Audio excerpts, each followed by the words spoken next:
One of the biggest military export deals in Australian history hangs in the balance.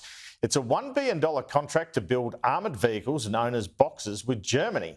But that deal is now in jeopardy after the government went with a South Korean company to build a different type of vehicle in Richard Marles' electorate. To look at the implications if this deal falls over and a range of other matters, I spoke a short time ago with the Shadow Defence Minister, Andrew Hastie. Shadow Defence Minister Andrew Hastie, thanks for joining us. So, in July, Anthony Albanese stood up in Germany and proclaimed this big $1 billion export deal in terms of this German company Rheinmetall building these tanks in Brisbane. Now we hear talks on the contract are suspended because the government's gone with the South Korean company to build our own infantry vehicles in Richard Marles' electorate. I asked the Deputy Prime Minister about this on Sunday. What do you make of it all? Look, I think it's badly mishandled by the Albanese government. I think it's a test of leadership for Anthony Albanese. This is going to create 700 jobs in Queensland. It's a $1 billion contract. It's, as he said, the largest defence export deal in Australian history. Now it's going to slip through his fingers. So I think it's been badly handled by the government, and it's a test of his leadership now to get it back on track and to seal the deal. It seems bizarre to have it suspended when, you know, the Prime Minister and the Chancellor are involved in this big announcement. What do you put it down to? Look, we can speculate there might be something to do with Land 400 Phase 3, the awarding of the infantry fighting vehicle contract to Hanwha rather than Rheinmetall. But I've got to say it all looks very ham-fisted.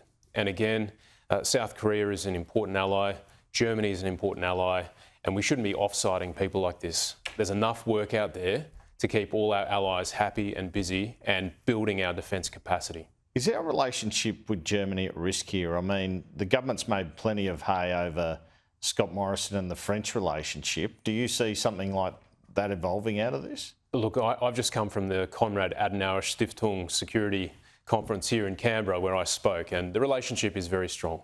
But nonetheless, this is a test of leadership, and we're needlessly creating trouble in the relationship with this deal and the way it's been handled. And so Anthony Albanese, as our Prime Minister, needs to land this and make it happen. Now, we had the Defence Strategic Review lead to another review into the Hunter frigates. What do you make of these reports last week? We might get 6 frigates instead of 9 for the same cost, $45 billion. Well, the government owns this problem and it's theirs to solve. As we saw with the DSR, there was no new money, there was cannibalisation of capability, and there were reviews. And this review will report in September, and then we'll wait for the government to respond to that review, and we're going to comment on that when that happens. But needless to say, again, great uncertainty for defence industry. You talk to any of the defence industry people here now and how they're feeling with the government, there's a lot of uncertainty. They're having to let people go. People are making final investment decisions, and they're looking offshore for work. Too many reviews in your book? I just think the Prime Minister, rather, I think the Deputy Prime Minister is distracted. He needs to be a full-time Defence Minister and focus on the job at hand. And what did you make of the G20 communique that we saw last week and how Anthony Albanese called it the toughest yet on Russia? I think he's forgotten Bali, frankly. Look, I'm a realist. I understand that it's very hard to get different nations with competing interests at the table and to agree on a communique. It loosely condemned what Russia has done to Ukraine. It upheld the principle of territorial and political sovereignty, but it didn't mention Russia itself. And as you know, across both sides of the aisle here in Australia, we see the invasion of Ukraine as both immoral and illegal by Russia, and we've condemned it in the strongest possible terms. And do you have a reaction to the Kim Jong-un Putin talks? Not yet, but suffice to say, anytime these authoritarian leaders get together, it's bad for the free world. As we saw last year in February when President Xi and Vladimir Putin struck a no-limits partnership, it'll be interesting to see what comes out of this meeting. Do you have a view on Anthony Albanese's trip to China? We welcome dialogue in the coalition. We're glad that China has reversed its decision not to meet with Australian ministers and officials.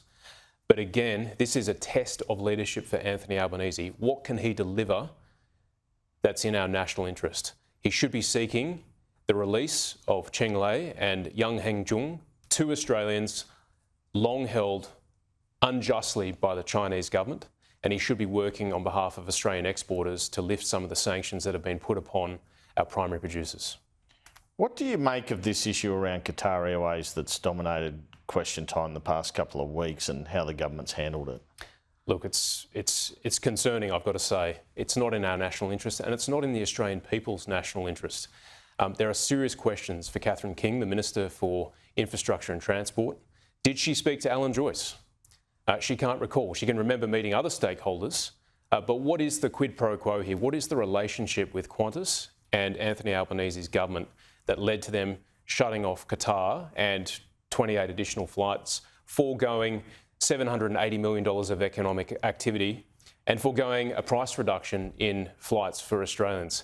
I can tell you, Andrew, I remember the last time I spoke to Alan Joyce. It was down in the cafe here back in October, and I was complaining about my flights out of the US. You don't forget a conversation with Alan Joyce, and the Minister is yet to answer that question. Did she have a conversation with him prior to this decision? She says that Qantas has been more onto her on the labour hire laws. Is that possible? Potentially.